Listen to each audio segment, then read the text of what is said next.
Como de costume, eu vou iniciar falando acerca das advertências iniciais, né? Solicito que todos renomeiem os seus respectivos dispositivos, assim como forneçam o nome completo e e-mail através do nosso chat, pois serão através dessas informações que os nossos colaboradores elaborarão oportunamente o respectivo certificado. Perfeito? Além disso, gostaria de adverti-los que essa videoconferência está sendo gravada e oportunamente será disponibilizada em nosso canal do YouTube e Facebook, assim como também no nosso site. Portanto, aqueles que não quiserem fazer uso da sua imagem, disponibilizar a sua imagem, solicito que bloqueiem a sua câmera. Para quem não sabe, esse dispositivo fica no rodapé do aplicativo, chamado Stop Video. É só acioná-lo. E é com muita alegria que recebemos novamente, ainda que de maneira virtual, né, doutora Roberta Denso?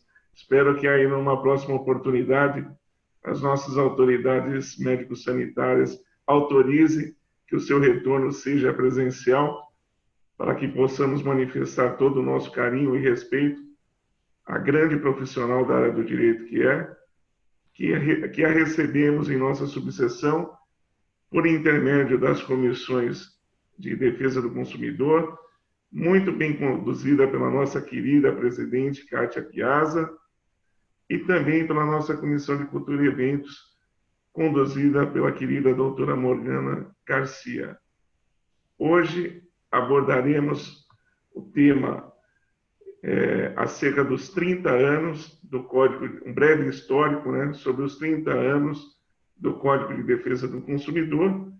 E antes de conceder a palavra à nossa querida palestrante, eu gostaria de transmitir a palavra à doutora Kátia e à doutora Morgana para a introdução da palestra e também leitura de seu currículo. Boa tarde a todos. Vou fazer a leitura do currículo da doutora Roberta. Doutora em Direitos Difusos e Coletivos pela Pontifícia Universidade Católica de São Paulo, PUC, mestre em Direito Político e Econômico pela Universidade Presbiteriana Mackenzie em 2005, especialista em Direito das Obrigações, Contratos e Responsabilidade Civil pela Escola Superior de Advocacia, graduada em Direito pela Universidade Presbiteriana Mackenzie em 1997, professora de Direito Civil e Direitos Difusos e Coletivos, autora da obra Proteção Jurídica da Criança Consumidora, publicado pela editora Foco, e do livro Direito do Consumidor, publicado pela editora Atlas, está na sua 9ª edição, membro da Comissão dos Direitos do Consumidor da OAB São Paulo. Vou devolver a palavra agora para você, presidente. Obrigado, Morgana. Doutora Kátia, gostaria de fazer alguma introdução ou passamos para a palestrante?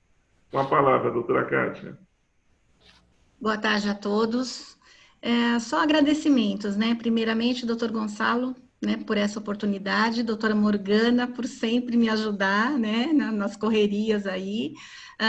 Agradecer às meninas, né, que sem elas também nós não conseguiríamos nada, Adriana, Elaine, Isis, a todos os presentes, aos meus alunos, que estou vendo que estão aqui, né, agradeço a presença de todos, e doutora Roberta Densa, pela sua generosidade de mais uma vez estar aqui conosco, muitíssimo obrigada, de coração, obrigada mesmo, gratidão. Obrigado, doutora Kátia. Agora sim, ratificando os agradecimentos externados pela doutora Kátia, doutora Roberta Densa, seja muito bem-vinda e muito obrigada pelo aceite do convite. Com a palavra. Olá, pessoal, boa tarde. Prazer enorme estar aqui com vocês mais uma vez, ainda que de forma virtual.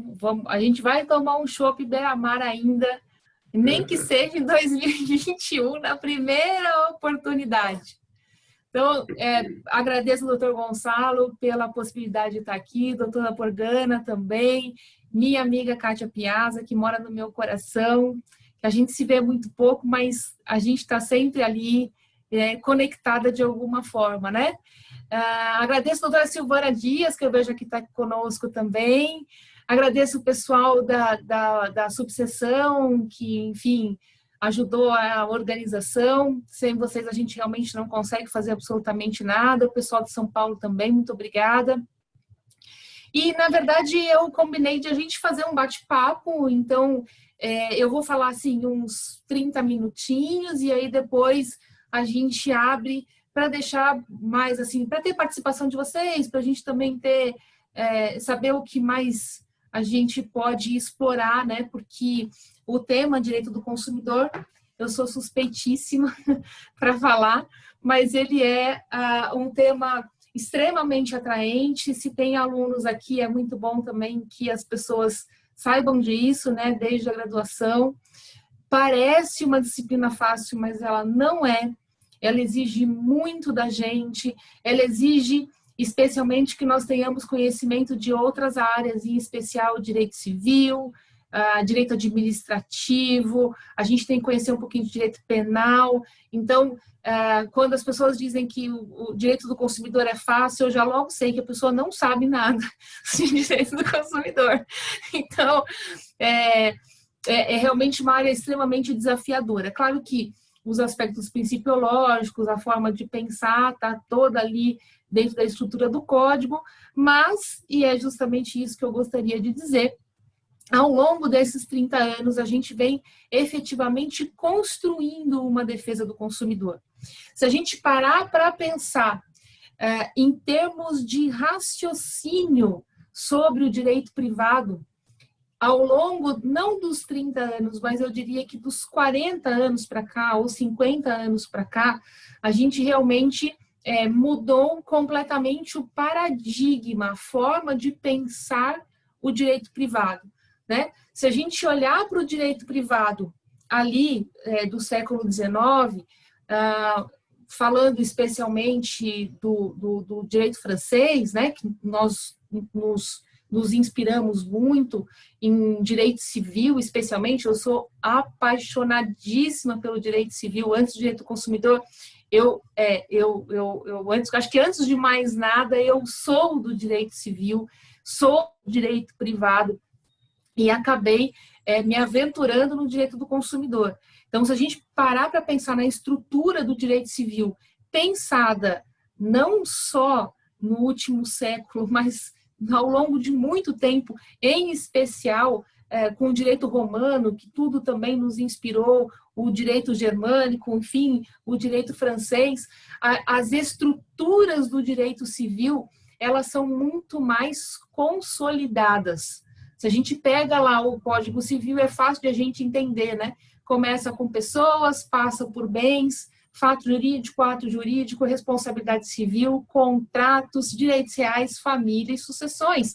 Então, a gente tem uma estrutura que foi uma estrutura que começou a ser pensada não por nós de forma alguma, mas pelos romanos, né? Corpus Iuris Civilis é justamente a junção de legislação civil que foi compilada lá pelos romanos e que depois inspirou também o Código Napoleônico. O Napoleônico não inventou as coisas sozinho, não. Ele foi um cara muito inteligente, porque ele entendeu que essa compilação era a compilação necessária para o direito. O fato é que esse direito privado, ele, apesar de muito bem estruturado, ele não resolve todos os problemas relativos à sociedade de consumo. O direito civil é um direito civil pensado para solução de problemas entre particulares. Ele não era um direito civil pensado para uma sociedade de consumo entre particulares. Ele foi pensado ao longo de séculos. Então, ele sim traz uma boa estrutura para nós nas relações de consumo, mas nós precisaríamos avançar em função de alguns problemas que não estavam sendo resolvidos pelo Código Civil ou pela legislação civil.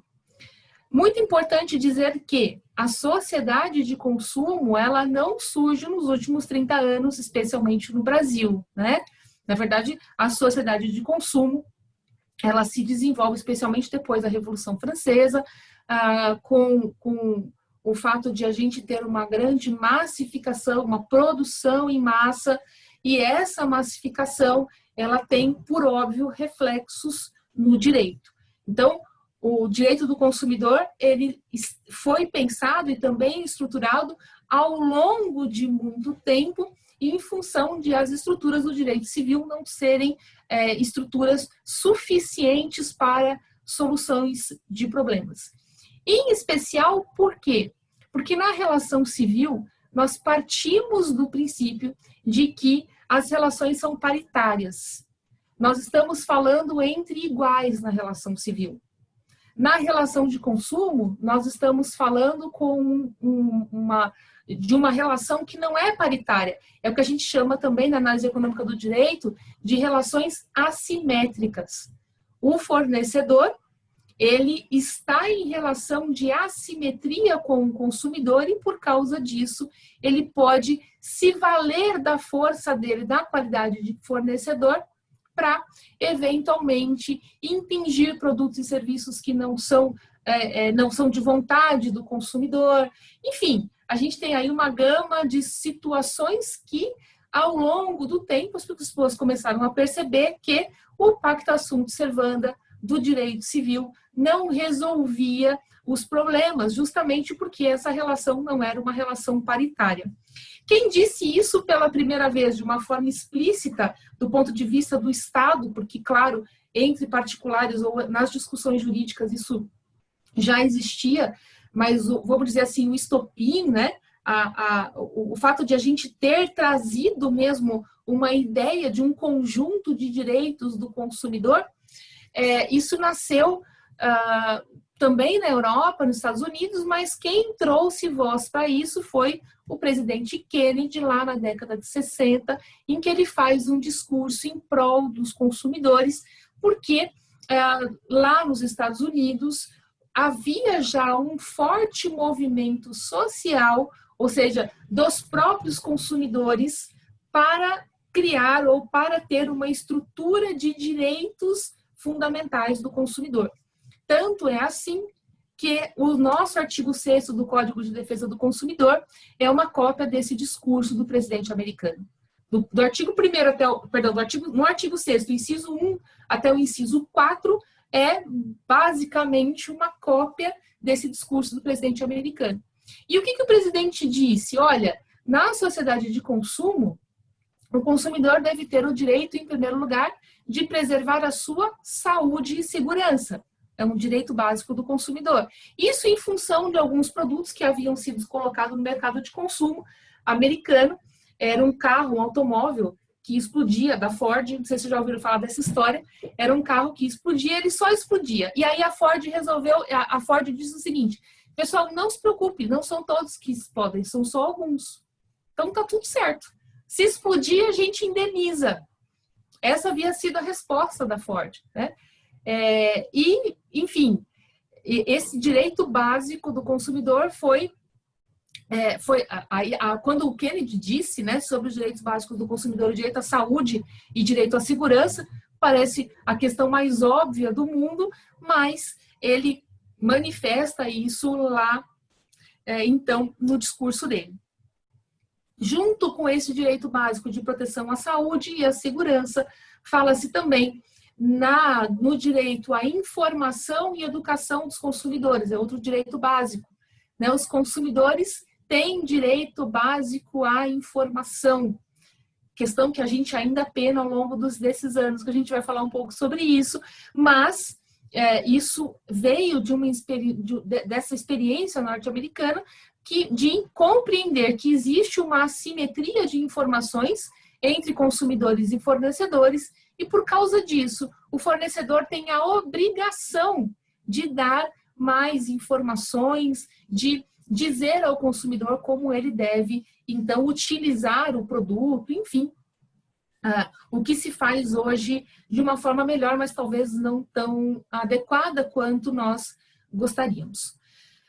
Esse discurso, ele então, ele ecoa não só nos Estados Unidos, mas também na Europa, porque já havia vozes, por óbvio, nesse sentido de proteção dos consumidores também, especialmente na Europa, ou seja, nos lugares em que já havia uma massificação, uma industrialização maior, portanto, maior consumo.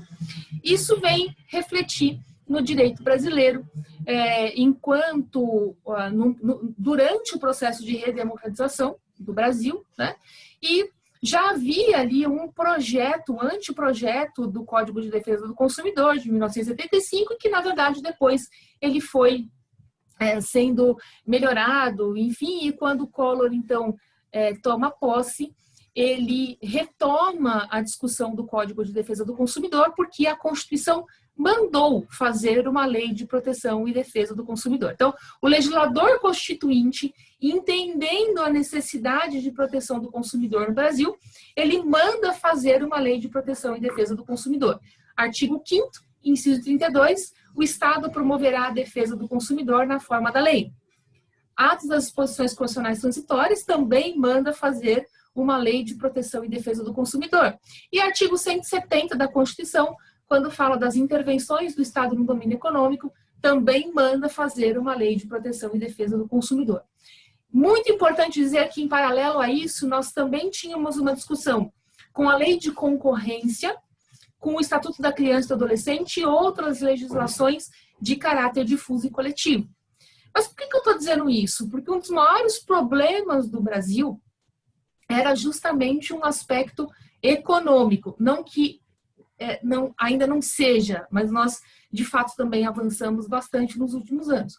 Mas o grande problema do Brasil naquela época é que nós tínhamos um capitalismo selvagem, né?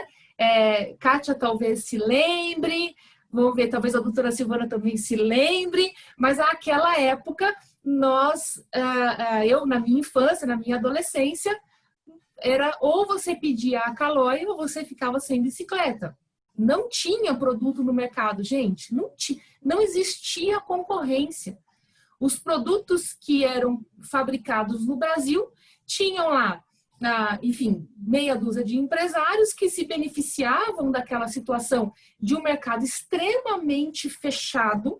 Era um mercado extremamente fechado. Nós ainda somos. Se nós formos para o ranking de liberdade econômica, a gente vai ver que o Brasil está atrasadíssimo. E a lei de liberdade econômica, pode ser que alguém ache estranho, alguém de direito do consumidor falar isso, mas ela é extremamente importante para nós, porque quanto mais concorrência, mais importante para o consumidor. E isso é este momento histórico que muitos de vocês aí que estão nos ouvindo, com toda certeza, estudaram em livros de história, né? Era aquele momento em que nós tínhamos, além do processo de redemocratização, nós tínhamos um mercado extremamente fechado.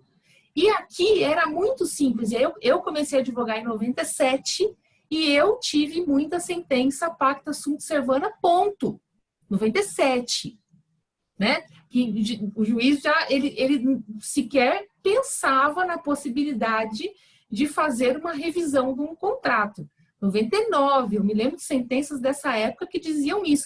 Kátia vai se lembrar, a gente pegava situações ali em que o juiz simplesmente afastava o Código de Defesa do Consumidor, porque afinal de contas tinha um decreto que regulava os seguros, por exemplo. Né? Então a gente tem aí, a gente teve uma certa resistência justamente porque o status quo era de um Estado fechado do ponto de vista econômico, com muitas dificuldades por parte do consumidor de ter acesso a produtos e serviços, e quem efetivamente vendia esses produtos e serviços no Brasil, de certo modo, dominava o mercado. Então, a lei de concorrência foi extremamente importante para que nós tivéssemos também em conjunto o Código de Defesa do Consumidor, fazendo esse código funcionar. Não adiantava ele ser um código sozinho, ele tinha que vir realmente com este conjunto de legislações. E, por fim, né, Código de Defesa do Consumidor, que já estava, então, sendo gestado no Congresso. Não havia interesse, por óbvio, que o Código de Defesa do Consumidor fosse publicado antes, óbvio, porque se o capitalismo é o capitalismo de Estado, eu não vou pegar uma lei que diz assim, olha, o consumidor tem direitos. Não vou fazer isso. Né? Por quê? Porque, inclusive, é uma lei que incentivava a concorrência. Né? Então, naquela época, havia uma resistência muito grande por parte não só do empresariado, mas também dos juristas em fazer aplicar a lei ou, de fato, incentivar uma política de proteção e defesa do consumidor. De todo modo, o Código de Defesa do Consumidor, ele veio em 1990, completando, portanto, 30 anos agora, esse mês, e o mundo mudou muito, muito, muito. O Brasil mudou muito. O Brasil é um país completamente diferente daquele de 1990. E eu discordo da ideia de que o Brasil piorou. Pelo contrário, eu acho que a gente avançou em muitas áreas, eu acho que as coisas estão mais claras, mas, claro, a gente ainda tem muito o que fazer, especialmente na área da consolidação de proteção e defesa do consumidor. Quando o código entra em vigor, havia, portanto, um problema econômico muito sério, que foi a questão da poupança, né? Aliás, cá entre nós, eu só decidi fazer direito, eu estava entre fazer direito e economia. E aí, na época, eu olhei para as filas da Justiça Federal e vi que a Zélia Cardoso de Mello era professora da economia. Eu falei, não vou fazer economia e vou fazer direito. Foi aí que eu escolhi fazer direito, né? Porque eu realmente achava que talvez a economia não fosse um bom campo. E, curiosamente, a economia realmente passou por muitos anos no Brasil como aquela coisa estranha da faculdade que ninguém fazia muito e que agora parece que as pessoas começaram a se interessar novamente. Os mecanismos, assim, aquilo que se estuda na economia, eu acho extremamente interessante. Tanto assim que eu fui fazer mestrado em Direito Econômico, porque eu sempre gostei de pensar nos aspectos econômicos, né?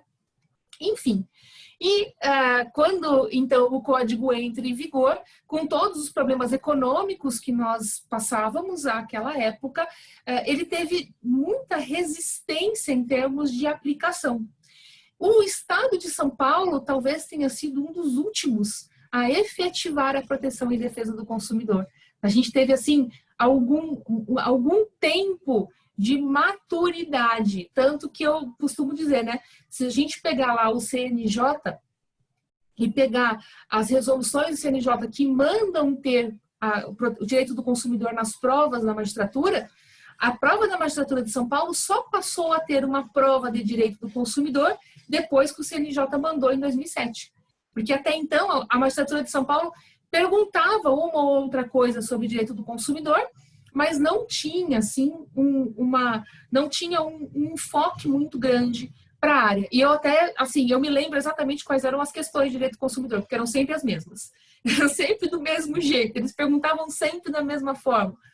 Quer dizer, não era muito, assim, discutido, especialmente no estado de São Paulo. Outros estados tiveram uma flexibilidade um pouco melhor. Hoje, particularmente, eu acho que o Tribunal de Justiça de São Paulo, se a gente olhar para as decisões do Tribunal de Justiça de São Paulo e para as decisões do Superior Tribunal de Justiça, elas estão bem em consonância. Eu acho que a gente deixou de ser um Estado extremamente conservador na relação de consumo para ser um Estado um pouco mais equilibrado nas relações de consumo. Então, é muito curioso de perceber, ao longo desses 30 anos, como, por exemplo, as súmulas do Tribunal de Justiça de São Paulo também inspiraram as súmulas da STJ. A parte de plano de saúde é muito curioso como nós também, e aí isso é óbvio que faz parte da Advocacia Paulista, a Advocacia Paulista fez isso acontecer porque a gente provocou o Poder Judiciário também nesse sentido, né? A gente percebe que houve aí um avanço significativo na área e o Tribunal de Justiça de São Paulo, então, hoje está bem dentro do equilíbrio daquilo que o Superior Tribunal de Justiça vem aplicado. Mas é bom que se saiba que lá no nosso começo, nos anos de 1900 e alguma coisa, não foi tão fácil. Não foi tão fácil. E é muito curioso, porque tem aluno que vira para mim e fala assim, nossa, Roberta, mas eu tive um caso, um absurdo, porque o juiz, entendeu? E aí eu fico pensando assim, coitado, não sabe de nada. Não sabe de nada o que lá atrás já aconteceu. Culpa dos magistrados? Não, percebam. era uma forma de pensar enraizada em todos os estágios. Então, era natural que nós tivéssemos esse reflexo. E eu estou dizendo isso justamente para dizer que, ao longo desses 30 anos, nós tivemos muitos avanços, mas o direito do consumidor, do ponto de vista doutrinário, não pode ser esquecido. Esses debates que nós estamos fazendo, eles são essenciais.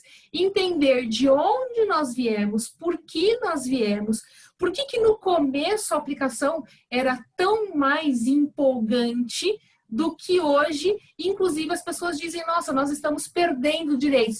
Essa é meio a sensação que a gente tem, né? Talvez a gente precisasse aí de uma jurimetria, entender que pegar esses julgados para saber se realmente nós estamos perdendo ou não. Que às vezes a gente fica muito na sensação e sai da técnica, o que também é muito ruim. De todo modo, o que a gente sempre fala em relação à proteção e defesa do consumidor é que essa construção foi uma construção que começou com o código, mas ela não termina jamais com o código. Se nós pegarmos as decisões do Superior Tribunal de Justiça ao longo desses últimos 30 anos, a gente vai perceber que a grande parte das turmas de direito privado, a grande parte das discussões, elas giram em torno justamente de direito do consumidor. Se nós pegarmos as decisões de recursos repetitivos do Superior Tribunal de Justiça, pelo menos em 3 links, tem o link Direito do Consumidor, para quem não conhece, entre lá no site do Superior Tribunal de Justiça, vai ter o link Recursos Repetitivos. Aí tem o link de Direito do Consumidor, então tem todos os links, os repetitivos de consumidor, aí tem os repetitivos de civil e os repetitivos de bancário. Eu sempre digo, entre em todos, porque você vai entrar em bancário, 90% é consumidor. Você vai entrar em civil, 30% toca também o direito do consumidor, né? E fora que, claro, o link direito do consumidor, ele é totalmente relacionado à defesa do consumidor. Então, nós tivemos aí inúmeras súmulas do Superior Tribunal de Justiça tocantes, que tocam a matéria de direito do consumidor, e nós tivemos, a partir de 2009, os recursos repetitivos que, em sua maioria, ou são de direito do consumidor ou são de direito previdenciário, que é outra área também que está em plena ebulição, né?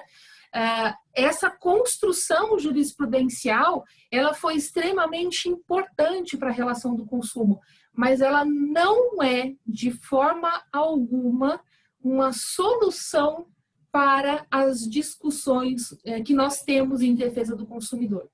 Eu ouço muito isso, as pessoas dizem assim, mas que adianta eu discutir isso se já tem IRDR? Qual é a nossa função como advogado? Tem o IRDR, conheça o IRDR, conheça a doutrina e saiba onde você pode fazer o distinguir, se é o caso. Ou se efetivamente o seu caso ele está de acordo com aquela decisão. Ou, dentro daquele caso, o que você pode utilizar para, a seu favor, a favor do seu cliente, para solução daquele problema. Existe, de fato, um problema muito sério no Brasil, que é a tendência que todos nós temos de repetir jurisprudência. Quero morrer de catapora quando eu pego um livro e está cheio de jurisprudência. Não preciso, jurisprudência eu abro o STJ e eu sei. Eu quero pegar um livro e ver uma construção doutrinária de alguém. E este é um sério problema que nós temos, porque a gente tem um problema para resolver e eu dou muita aula de metodologia, né? Então eu sempre falo isso para os alunos, pegue a doutrina, pegue a jurisprudência e seja crítico. Coloca aquele caso concreto, não com a solução que você pensa que é a certa, mas construa uma decisão que você pensa que é a certa. Faça uma construção que você leve o juiz a entender daquela forma. E há espaço para isso. Eu ouço muito isso. Em direito do consumidor, quase tudo está em repetitivo e não vale mais a pena discutir. Algumas coisas eu concordo, na área imobiliária em especial. Agora, na área bancária, meu Deus, a gente tem tanta coisa para discutir, tanto problema para resolver, que os IR10 não estão resolvendo, a jurisprudência não está resolvendo. Nós vamos construir isso. Então, o Código de Defesa do Consumidor, norma principiológica, que passou por uma construção jurisprudencial ao longo desses 30 anos e que não fechou todas as interpretações necessárias. E não fechará. Por quê? Porque os desafios que vêm pela frente são enormes. Nós precisamos pensar um direito do consumidor na sociedade da informação. Até hoje as pessoas têm dúvida que se elas colocam lá no aplicativo do iFood o tipo de responsabilidade que o iFood tem. Citando o iFood, gente, podia ser qualquer outro. É que eu almocei agora há pouco, pedi pelo iFood, mas podia ser qualquer um, né? Um Uber, enfim. Então, utilizando quais são as soluções que nós vamos dar para esses casos, que nós vamos levar ao STJ. E nós, na função de advogados, de acadêmicos, enfim, a gente precisa pensar e repensar nunca como algo pronto e acabado que a jurisprudência te deu. Jamais. Aliás, eu sempre digo, pegue a jurisprudência e vire do avesso, que é o que a gente precisa tentar fazer sempre. Para isso, a gente precisa também de uma boa doutrina. E ao longo desses 30 anos, a doutrina também se esforçou e muito, e em todos os setores, em todos os parâmetros ou todos os espectros políticos, eu posso dizer, de liberais a progressistas, a mais conservadores, a gente tem também todo tipo de discussão doutrinária, que nós também costumamos ler pouco, né? Então, sim, ter manuais, mas ter os manuais não resolvem nossos problemas de dia a dia. A gente tem que conhecer uma boa teoria. A gente tem que entender uma boa teoria para poder resolver os nossos problemas. Sempre pensando de uma forma prática, tá? Não estou falando para a gente ficar discutindo teoria aqui, que não chega a lugar nenhum, né? Um exemplo que eu posso dar de uma discussão doutrinária riquíssima, que aconteceu, que tem acontecido no Brasil há pelo menos aí 15 anos, mas eu me lembro perfeitamente disso, é a chamada teoria da perda da chance aplicada à relação de consumo.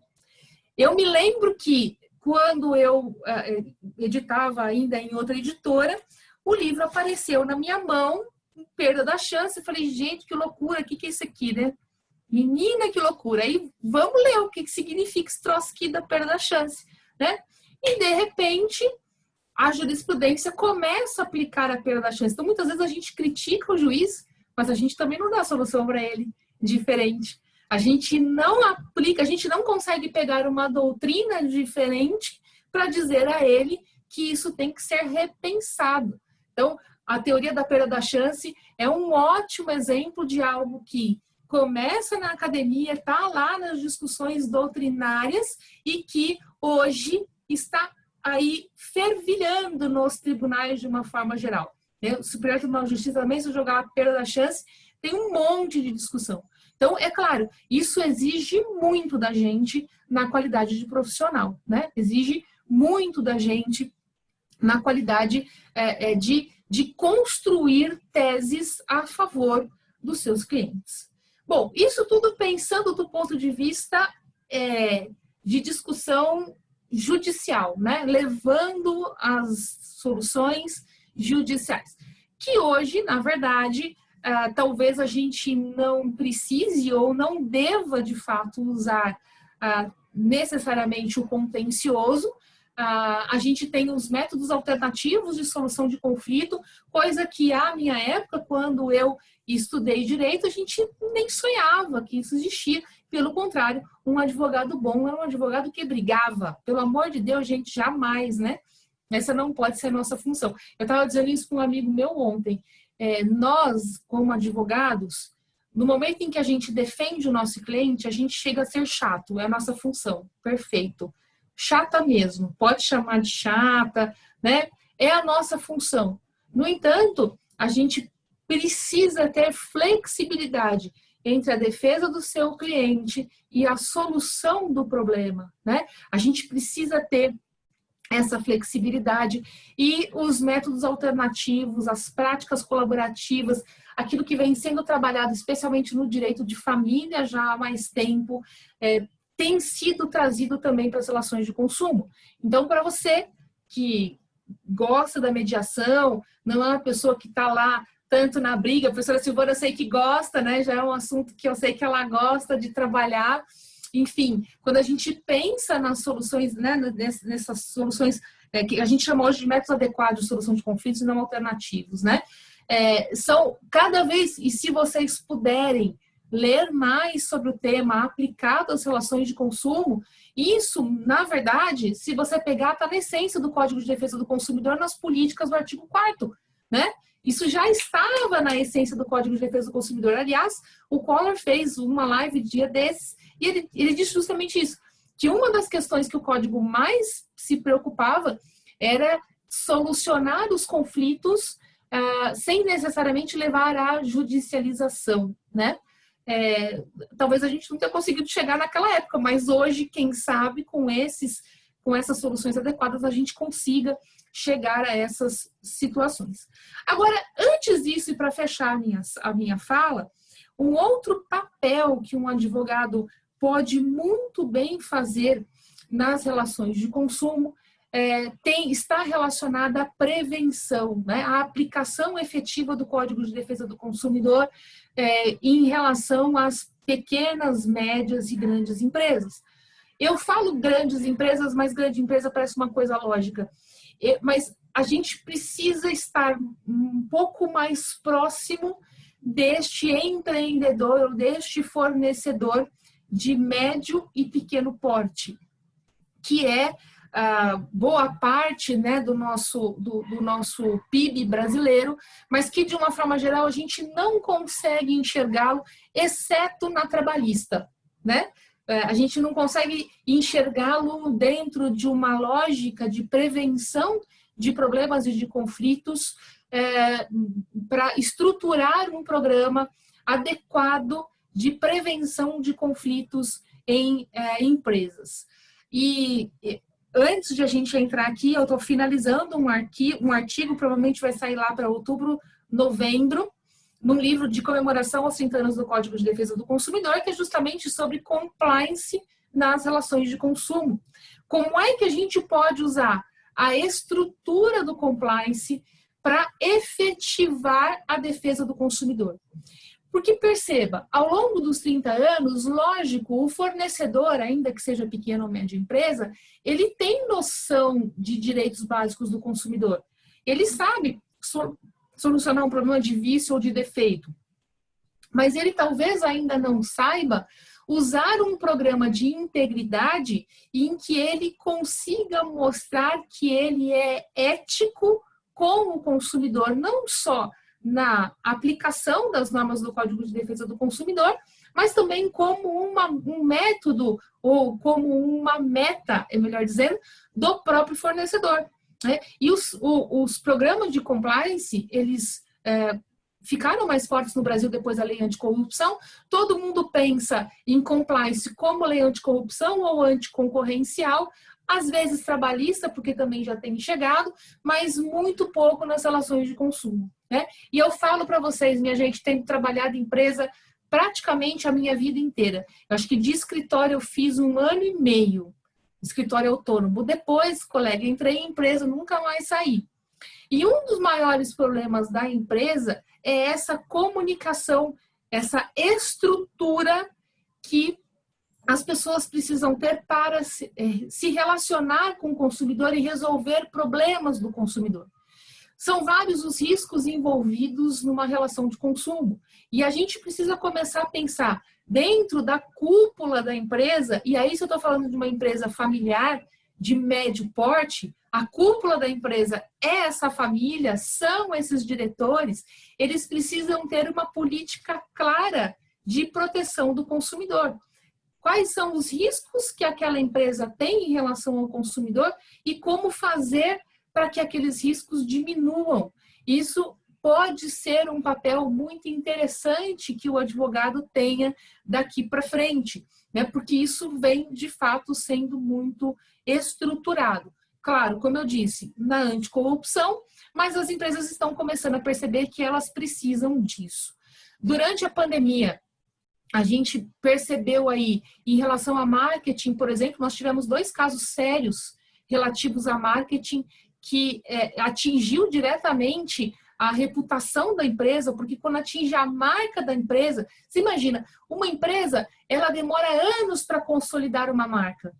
E aí vem alguém do marketing que não está lá tão preocupado, porque ele quer ser mais arrojado, porque ele não está tão preocupado assim no cumprimento das normas, ou do CONAR, ou das próprias normas da empresa, e aí vem com uma publicidade, como foi o caso do sabão em pó. Não sei se vocês viram esse caso, depois vocês dão uma procurada, dão uma googada. Foi um caso que a Senacom, ela suspendeu a venda do produto. Olha que coisa maluca. Suspendeu a venda do produto por causa do marketing, da rotulagem do produto, que dizia que aquele sabão em pó matava o coronavírus. Aproveitando dessa maior fragilidade do consumidor para fazer aquele consumidor trocar a marca que a gente sabia qual que era a marca preferida dele. Né? Então, assim, é o tipo de situação, e aí eu estou falando de uma coisa pequena, mas uma coisa grande, mas eu poderia falar de uma empresa pequena, uma empresa de médio porte, quer dizer, ter uma estrutura de modo que a gente saiba dos riscos, a gente antecipe esses riscos e a gente, então, dê uma orientação para que as pessoas ajam para solucionar os problemas do consumidor no dia a dia. Essa pessoa vai estar preparada para solucionar o problema. Ela não precisa de uma ação judicial pedindo uma indenização por danos morais, porque o problema já foi resolvido. E o risco reputacional aqui, ele é forte, né? Ele é muito forte. Então, a sugestão que a gente tem feito, inclusive nesse texto e um outro livro que a gente vai fazer, é justamente de a gente criar estes programas de integridade. Por fim, eu vou, já que está aqui na minha frente, eu vou dar um exemplo disso. Resolução 3.694 do Banco Central do Brasil, que fala sobre prevenção de riscos e contratações na operação de serviços por instituições financeiras. E aí, diz exatamente o que uma instituição financeira tem que fazer quando você abre uma conta corrente para você não ter risco de ser fraudado. Um advogado precisa conhecer isso, porque às vezes ele entra com uma ação pedindo uma indenização por dano moral sem saber que existe uma regulação do Banco Central. Ou seja, para nós que estamos na advocacia, no dia a dia, lidando com diversos problemas, eu preciso saber se aquele caso, aquela empresa tem regulação, que tipo de regulação e se ela cumpriu ou não aquela regulação. Eu falo para vocês, gente, em relação a banco, eu digo para vocês que a maior parte dos casos que vão parar no judiciário são situações em que a instituição financeira deixou de cumprir o regramento do Banco Central. Né? E o maior medo da instituição financeira não é nem tanto uma ação judicial, mas é, por exemplo, uma reclamação da ouvidoria, que vai parar no Banco Central e a aplicação de uma multa, que a maior parte das pessoas também não sabe que isso existe. Ou seja, existiu lá atrás um Código de Defesa do Consumidor que veio de forma muito pretensiosa, felizmente, e que alcançou níveis muito maiores do que ele podia imaginar lá atrás. Hoje, se você pegar as normas do Banco Central, e eu estou falando só de Banco Central, podia falar de ANS e outras tantas agências reguladoras, a gente tem esses reguladores a nosso favor. E isso é compliance, né? Ah, mas Roberta, nem sempre está a nosso favor. Verdade, gente. Nem sempre está a nosso favor. Mas não significa dizer que a gente não deva conhecê-lo, né? A ideia, o nosso propósito aqui, fazendo inclusive essa pesquisa, a gente pegou pessoas diferentes para escrever, o nosso propósito é fazer com que o advogado conheça isso. Então, é um aprofundamento mesmo no direito do consumidor, saber que existe um direito regulatório pesado, forte, uma forte intervenção do Estado e que a gente utiliza muitas vezes muito pouco, porque é impossível para nós, óbvio. Conhecer civil, conhecer família, conhecer consumidor e aplicar tudo. É óbvio, é impossível para a gente. Então, a ideia é realmente a gente difundir um pouco mais isso dentro do lado preventivo. Então, agradecendo mais uma vez o convite feito pela professora Kátia, agradecer também a Morgana, a Gonçalo, a Silvana por estar aqui conosco, as meninas que deram aí todo o suporte. Eu vou deixar então em aberto para que a gente faça aqui um bate-papo dentro deste assunto. Obrigada. Obrigado, doutora Roberta, pela grande exposição, de forma extremamente dinâmica, trazendo aí os principais aspectos aí da evolução do direito do consumidor e dando uma pincelada especial, eu acho que em um dos problemas mais recorrentes, realmente, que são os relacionados às instituições financeiras, dando dicas importantes para que os colegas aí tomem cuidado na elaboração de suas petições iniciais.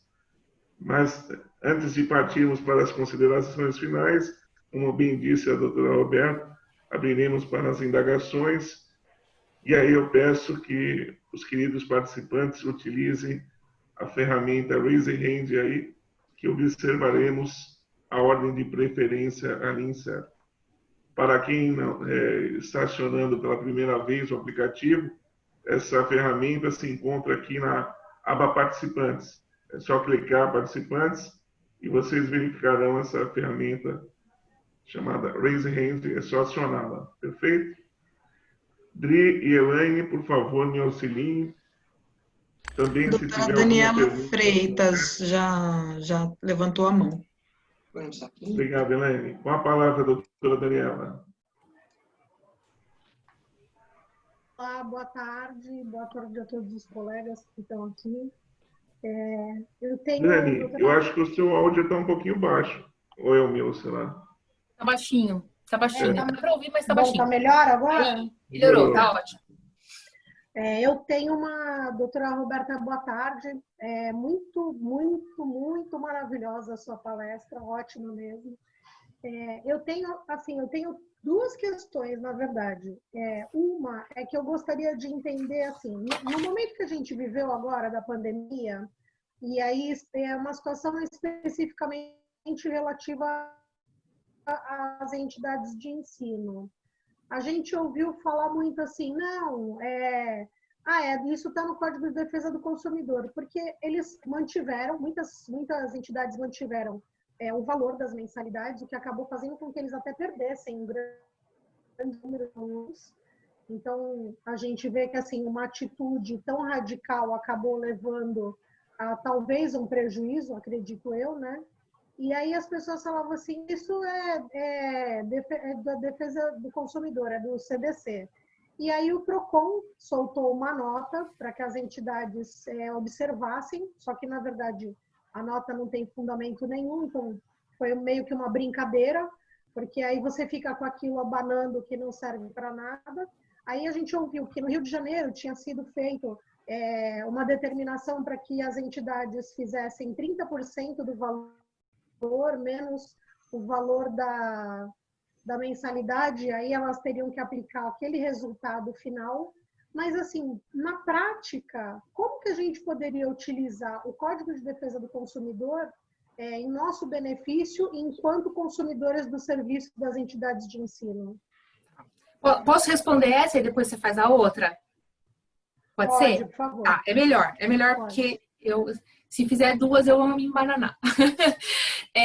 Bom, esse é um tema extremamente delicado, especialmente, Daniela, porque eu acho até que a gente conversou um pouco da última vez também. Acho que você estava aqui conosco, não estava? Na última palestra a gente bateu papo sobre isso, porque realmente eu acho que é o tema dos temas mais delicados da pandemia. Acho que esse talvez seja o mais delicado, em todos os sentidos, porque as crianças não estão na escola, elas estão sofrendo e muito por não ir para a escola, estão perdendo ano letivo. É uma situação realmente extremamente delicada por todos os aspectos.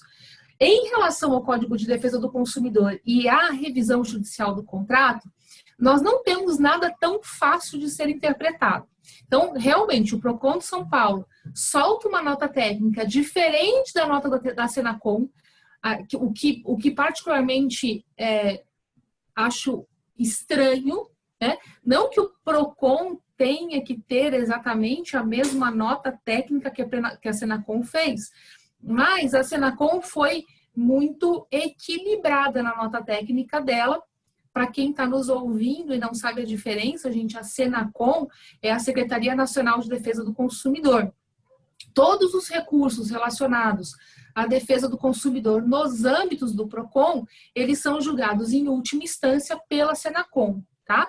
Então, a aplicação de sanções administrativas de uma forma geral, elas passam pelo PROCON, por exemplo, de São Paulo, da Praia Grande, enfim, e o recurso final é Senacom. Então, já é estranho, porque a Senacom diz assim, faça acordo. Nós não sabemos onde isso vai dar. A nota da Senacom é muito equilibrada. Muito equilibrada. Então, ela não disse assim, dê tantos % de desconto. Ela diz assim, sejam maleáveis, que é exatamente aquilo que você falou logo no começo. Sejam maleáveis. Você precisa ser maleável. Você não está prestando o serviço da mesma forma, você também tem custos envolvidos, mas você precisa achar um meio termo. E eu sempre disse isso lá no começo. Todos nós vamos sair perdendo na pandemia. Ponto. Exceto aquelas empresas de entretenimento que estão ganhando mais dinheiro, nós todos, né? As empresas de streaming, eu nunca fui de assistir Netflix, comecei a assistir Netflix agora, estou viciada já, né? Mas comecei a fazer esteira e ver série, coisa que eu nunca fiz na vida, nunca, sentada assistindo nem pensar, mas fazer esteira e ver série já estou fazendo. Então era uma coisa que para mim, era impensável. Enfim, então essas empresas tiveram de fato um ganho, né? Agora, as demais, especialmente as escolas, todos nós fomos afetados, nós consumidores e os próprios fornecedores. Então a Senacom dizia assim, vamos tentar fazer acordo, vamos tentar chegar num denominador comum. O PROCON de São Paulo vem com uma nota técnica realmente estranha. A nota técnica não bate também com o discurso do diretor do PROCON de São Paulo. Se você olhar o discurso do diretor do PROCON e olhar a nota técnica, você vai falar assim, tem alguma coisa aqui que não bate, né? Mas a nota técnica, de certo modo, dá aí a possibilidade de você multar as faculdades, empresas, enfim, que não dê esse desconto. Por outro lado, lá no Rio de Janeiro, não foi só no Rio de Janeiro, outros estados também, tá? Mas acho que o caso do Rio de Janeiro foi talvez o que mais chamou a atenção, porque ele aconteceu lá atrás, bem no começo da pandemia, se eu não me engano, foi em abril. Vem a Câmara Legislativa do Rio de Janeiro para dizer o quê? Que as faculdades, escolas, enfim, tinham que dar 30% de desconto. Pois bem, já existe uma discussão forte entre as pessoas que aplicam o direito do consumidor, a gente vê isso muito em alguns grupos, que dizem o seguinte, lei estadual não pode definir este desconto. Inclusive, nós já temos uma ADI julgada pelo STJ, dizendo que as relações obrigacionais relativas a escolas e os consumidores, as obrigacionais, são matérias de direito civil e que, portanto, só podem ser legisladas pela União. Então, a gente deveria ter tido, conforme esse entendimento, não leis estaduais diversas, mas uma lei federal tratando do tema. E a RJET não tratou. A RJET é justamente a lei que nós tivemos aí, 14.004, né? Não me lembro muito bem o número, mas a lei que falava aí dessa fase de transição, né? Então, a RJET, ela não tratou do tema. Então, as leis estaduais não poderiam tratar do tema. Isso vem esse entendimento vem de uma ADI, cujo relator foi o ministro Marco Aurélio de Mello, e a discussão era sobre uma lei do Distrito Federal, e nessa lei do Distrito Federal, o Distrito Federal tinha determinado a data de vencimento das prestações até o dia 10 de cada mês. Então, que a data de vencimento deveria ser dia 10 de cada mês por causa da data de pagamento dos pais.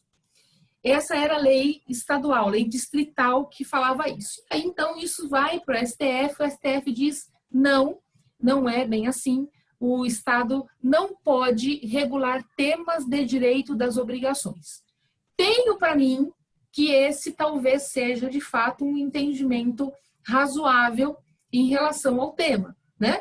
Bom, Roberta, então, o que a gente faz? Se a gente olhar o Código de Defesa do Consumidor, não há absolutamente nada que diga que a gente pode dar 10% de desconto, 20% de desconto, 30% de desconto ou 40% de desconto. O que o Código de Defesa do Consumidor traz? Artigo 6º, inciso 5. É direito básico do consumidor a revisão judicial do contrato por um fato superveniente que tenha tornado a prestação excessivamente onerosa. Legal. E daí? Quanto de desconto? Né? Por isso que a nota técnica da Senacom vem justamente no sentido de dizer assim, ó, negocia. E teve escola que não abriu mão. Teve escola que não teve a menor compaixão, eu diria até, com o outro, de negociar. Pior, teve escola que sequer estava dando aula. Porque muitas escolas estão com as aulas online, umas demoraram um pouco, outras demoraram menos, enfim, mas algumas sequer, sei lá, isso não é problema meu, eu não posso abrir, claro que é problema seu, né?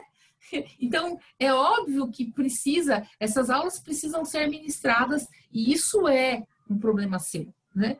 Então, o Código de Defesa do Consumidor não soluciona, ele não diz que eu preciso pagar integral. Ele não diz isso não, pelo contrário, ele diz que eu posso pedir revisão judicial, certo? Mas ele também não diz de quanto é o desconto. E ele também não diz qual vai ser a solução do caso concreto. Daniela, solução do caso concreto virá com toda certeza através de um IRDR dos estados ou dentro dos estados e eu diria que em breve pelo Superior Tribunal de Justiça. Breve, por quê? Porque os efeitos da pandemia, nós no Poder Judiciário, vamos demorar muito tempo, a gente vai arrastar com isso, são inúmeros os processos, que a gente aí já estima pelo menos 10 anos para resolver os problemas da pandemia. Jurídicos, claro, econômicos são outros 1.500, né? Mas a gente tem aí pelo menos aí uma ideia de que esse tempo que a gente vai precisar para a solução destes casos, né? O que é razoável? A gente vê aqui, né? O Tribunal de São Paulo foi fazer um artigo também não faz muito tempo sobre revisão da locação, que não tem nada a ver com a relação de consumo, mas era um tema que as pessoas tinham me pedido, eu fui olhar a jurisprudência e era assim, ó, 31ª Câmara, desconto de 30%, 32ª Câmara, do ladinho, coleguinha, vizinho, não tem desconto nenhum. Já está no contrato, vai ficar no contrato, né? Ou seja, a gente não sabe ao certo qual é a orientação e qual vai ser a satisfação para a solução deste problema, né? Agora, claro, e aí eu estou de acordo, muito de acordo com a Senacom, mais uma vez, os meios alternativos de solução de conflito, fazer uma mediação entre os pais e a escola e chegar a uma solução. As escolas não imaginavam que elas ficariam tanto tempo sem os alunos, os pais não imaginavam que ficariam tanto tempo com os filhos dentro de casa, aqueles que perderam o emprego imediatamente já colocaram seus filhos nas escolas públicas, quer dizer, a gente viu uma migração realmente muito forte e quem está sendo prejudicado com isso é a criança e o adolescente, né? Eles é que estão aí no meio dessa brincadeira. E eu falo que é a criança e o adolescente porque quando a gente olha, por exemplo, a faculdade, eu dou aula na graduação, as meninas vêm aqui, a gente dá aula, normalmente, eu não diria que eles estão tendo prejuízo. Não diria que eles estão tendo prejuízo. A gente está tendo prejuízo social, porque essa falta de convivência para a gente, para todos nós é importante. O ser humano é extremamente gregário, nós precisamos disso. Mas, do ponto de vista de conteúdo, os carinhas estão aprendendo. Por quê? Eu dou aula para o 5º ano de Direito, amiga. Né? Eu já pego alguém que está completamente formado. Ele não precisa dessa relação tão pessoal. Né? Pelo contrário, ele já está no 5º ano fazendo TCC, prestando a OAB, querendo se livrar disso tudo. Né? Não sei se era isso, Daniela, que você queria.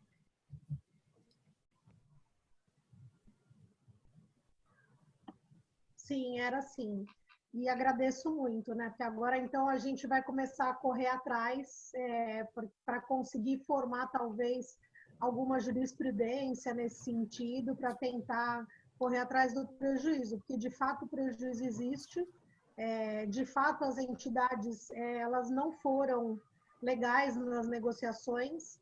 A gente vê que tem muita gente mesmo que tirou as crianças das escolas, mas eu acho que as pessoas têm que ter... Eu acredito que, assim, pelo bom senso e por um mínimo de respeito, as entidades deveriam ter feito uma negociação melhor, né? Mas aí a gente entra na situação do capital. Então, é complicado, né, a gente falar, mas, de fato, a gente vê uma postura que eu particularmente, eu não esperava a postura que muitas entidades tiveram. E acho muito triste, porque quem perde é o aluno. E Daniela, eu diria um pouco mais, porque não é só o aluno que perde, não. Ele perdeu. Só que na visão de curto prazo, a pessoa só consegue pensar naquela solução naquele momento. Ela não consegue pensar na visão de longo prazo.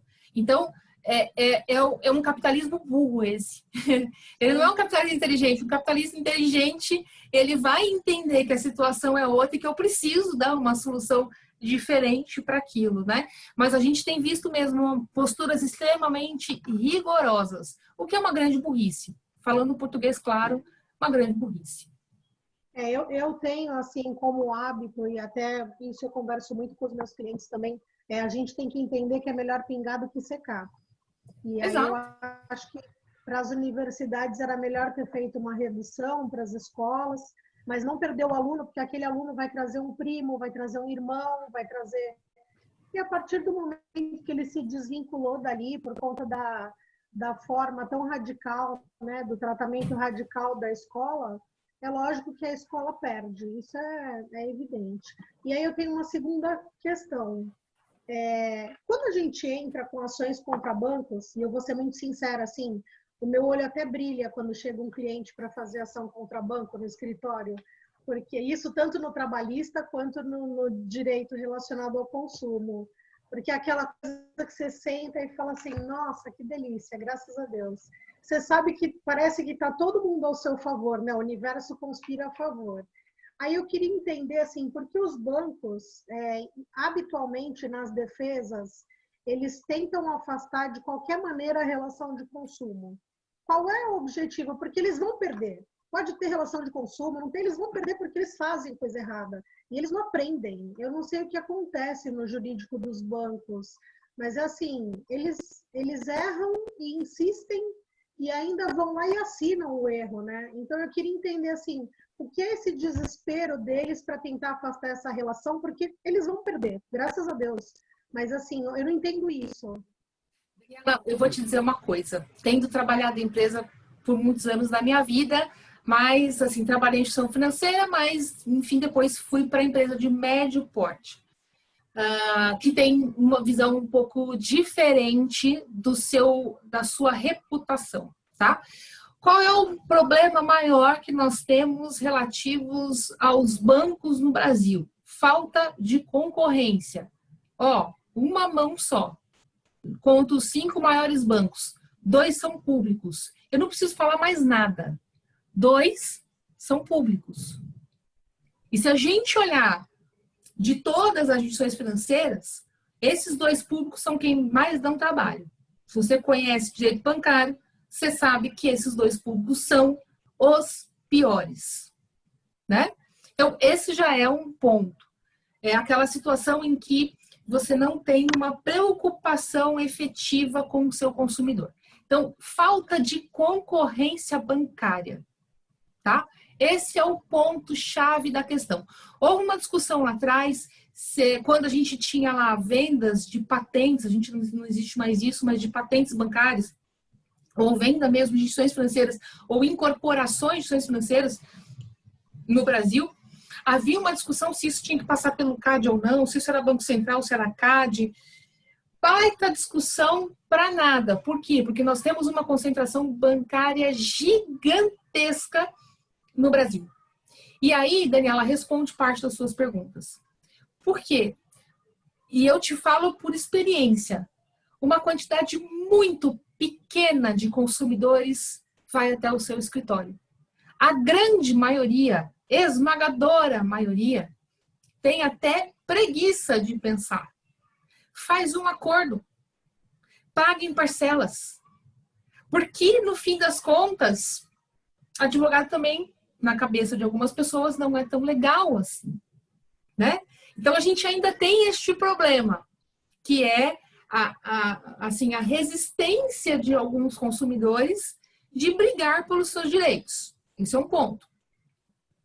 O que eu vejo no futuro? Como as fintechs, que são os bancos digitais, e a possibilidade de a gente mudar a lógica de mutualismo bancário, isso vai mudar. Isso já está mudando. O seu gerente, que antes não te dava muita atenção, ele te manda muitas mensagens, ele hoje te ama. Mas até muito pouco tempo atrás você nem existia para ele, né? Então, assim, o acesso hoje ficou mais barato. Os bancos digitais não precisam ter toda a estrutura de um banco físico. E essa vai aumentar em muito a concorrência bancária. Porque eu não preciso mais ficar atrelada a uma instituição financeira. A gente, na editora, precisou resolver um determinado problema, a gente precisou tomar capital de giro para poder fazer um investimento agora, e a gente foi, né, fazer uma pesquisa. Cara, 300 milhões, que eu falava, gente, que banco é esse? Que eu nem sabia que existia. E aí você vai ver a maneira como as fintechs estão sendo reguladas no Brasil. Na verdade, não foi porque o Banco Central quis, porque não se esqueça, o Banco Central regula os 2 maiores bancos públicos do Brasil. Não interessa, falando português claro, não interessa para o governo concorrência bancária, ponto. Não interessa. É só a gente olhar, a gente saber de onde vieram as pedaladas fiscais. Por exemplo, só estou dando um exemplo pequeno. Então, não interessa do ponto de vista político. No entanto, a internet, ela faz com que nós não tenhamos esses limites. E as fintechs de empréstimo de valores, inclusive, estão crescendo. Você, Daniela, se você quiser, você pode entrar numa plataforma de uma sociedade financeira como essa, que a gente denomina fintech, e você pode emprestar até 15 mil reais para outra pessoa e você ganhar os juros, amiga. Eu não preciso mais do banco, sei lá, estadual intermediando isso, que é hoje como funciona. Então, eu consigo uma taxa de juros menor para quando eu quero pegar um empréstimo e você consegue uma remuneração menor quando você coloca esse dinheiro na praça. É que nós ainda não entendemos isso. Nós, eu e você, porque os alunos que estão nos ouvindo, e eu vejo fotos de pessoas mais novas, eles já entenderam. A questão das criptomoedas também é um outro desafio grande, regulatório. Então, um dos maiores problemas que a gente tem no Brasil ainda é falta de concorrência nesse setor, né? Esse é o primeiro ponto. Segundo ponto, e aí também de quem veio de instituição financeira, tá? Sim, o jurídico está preocupado, ok? Só que quando chega no jurídico já não tem mais o que fazer. A bucha já estourou, eu já estou com a petição na mão. Eu não vou chegar aqui para o juiz e falar assim, excelência, ela tem razão. Eu estou falando porque já fui jurídico de instituição financeira. O que eu vou fazer? Eu vou fazer defesa. E eu vou falar que não aplica o Código de Defesa do Consumidor, que é 30 anos depois, com todas as decisões que a gente já tem a respeito, é das piores defesas. Mas ela cola de vez em quando, hein, Daniela? Por exemplo, quando o empréstimo foi tomado por pessoa jurídica, com capital de giro, o STJ disse que não tem relação de consumo. Não é ainda, a gente não tem uma jurisprudência, mas a gente tem muitos julgados nesse sentido. Tem julgados contrários, mas tem muitos nesse sentido. Então, eu também sei que eu posso apostar nesse argumento, porque o STJ já está caindo nesse argumento. Né? E aí cabe a nós, quando a gente vai fazer a nossa petição inicial, eu sempre falo isso, vai advogar contra banco por capital de giro com empresa, amigo, começa rezando o terço inteiro. Você tem que começar dizendo que é uma relação jurídica de consumo. Porque senão, se você não explicar, se você não falar da vulnerabilidade, se você não mostrar o quanto o banco fatura e quanto o teu cliente fatura ou não está faturando, porque é uma pessoa jurídica que está sem capital de giro, por isso que tu pegou dinheiro emprestado, né? Se você não mostrar essa diferença de faturamento, o cara vai falar, ah, não, mas aqui não tem relação de consumo. Tem vulnerabilidade. Diz para mim quando é que não tem. Só não tem, eu sempre brinco, se a Microsoft foi pegar dinheiro emprestado, mas ela deve ter o banco dela. Né? Então, é aí que eu falo que muitas vezes a gente tem que estar muito preparado. E, Daniela, você pode estar muito preparada porque mais acostumada. Mas a gente já cansou de ver, e você sabe disso, petições iniciais fundamentando uma lei de usura. Eu dou um curso de contratos bancários, eu dei esse curso até em Santos. E assim, a gente pega muita gente que está começando, que está lidando na área e que também tem certa dificuldade de construir o raciocínio, porque é óbvio, como é que o advogado consegue advogar em tudo e fazer tudo? Ele não consegue. Então, exige um conhecimento um pouco mais específico, por isso que eu falei que a gente está tentando trabalhar um nível de compliance que dê essas normas reguladoras do Banco Central para mostrar que o Banco Central está a nosso favor e a gente muitas vezes não consegue usar isso, né? Então, eu pego esses alunos, muitas vezes, advogados, profissionais, enfim, e às vezes eu falo alguma coisa, olha, tudo bem para vocês isso, é tranquilo isso, e a pessoa fala, puxa, eu não tinha pensado por esse lado. E é normal. É por isso que a gente está aqui fazendo esse tipo de debate, né? Por exemplo, a área de seguros é uma área que eu não ligo há muito tempo. Se alguém falar para mim, eu quiser tirar uma dúvida do seguro, dos contratos bancários de financiamento, eu acho ok, tranquilo, estou bem atualizadinha. Esses dias veio uma pessoa me perguntar sobre seguro. Eu falei, olha, eu não tenho certeza não, deixa eu dar uma olhada como é que tá isso aqui, porque há 10 anos atrás era assim, hoje eu não sei mais. Então a gente precisa dessa atualização. E muitas vezes o advogado não consegue ter. E aí ele entra com qualquer ação. Ele entra com qualquer ação. E ele vai perder. Por quê? Porque ele não formulou adequadamente a petição inicial dele, né? Então, assim, é um chute por parte do próprio jurídico da empresa para dizer assim, ó, estou com isso aqui, preciso fazer defesa. E, por outro lado, eu também tenho alguém que pode não estar tão preparado quanto você está, né? E com isso também ganhar a minha ação, né? Então, acho que tem esse todo. Agora, existe um risco reputacional aí também, né? Que é o quanto a gente tem de problema, quanto que o consumidor tem de problema com aquela empresa, que é uma das coisas que a gente fala bastante em compliance. O risco reputacional, né? Você quer ver um caso? O caso da Zara. Quando ela foi denunciada porque algumas pessoas estavam explorando, né? Havia um trabalho escravo ali, as costureiras escravas e tal, eram situações de terceirização. Então, a Zara terceirizou, a empresa terceirizada terceirizou a terceirização, não fiscalizou e ela saiu com dano reputacional gigante. Teve um outro caso aqui em São Paulo de uma moça que era CEO de uma empresa, 33 anos, e ela, descobriram depois, ela mantinha uma pessoa que seria, aspas, a empregada doméstica dela, mas que não era uma escrava, que ela lidava, que ela tratava dentro de casa, a pessoa não podia sair, a pessoa não podia fazer absolutamente nada, ela não recebia salário, ela era uma escrava. E aí ficou um dano reputacional para a empresa, que aquilo vazou, porque afinal de contas ela era CEO da empresa. Então, perceba que hoje, nesse sentido, o consumidor também está mais consciente, longe do que nós gostaríamos que fosse. E nisso eu acho que a rede social deu muita voz para a gente se manifestar, mas se manifestar de forma consciente, né? Eu fui ali comer um pão de queijo, estava ruim. Isso é gente chata, né? Vamos reclamar de coisa que faz sentido, né? Que dê voz. E a gente tem, por exemplo, o Reclame Aqui, que eu acho que funciona super. Vou lá, pô, o cara que cheio de problema, eu não vou comprar nada aqui, né? Dia desse eu fui comprar um negócio, fui olhar lá no Reclame Aqui se o negócio funcionava mesmo. Um monte de reclamação, eu falei, não quero. Olha o dano reputacional. É muito pior, muito pior.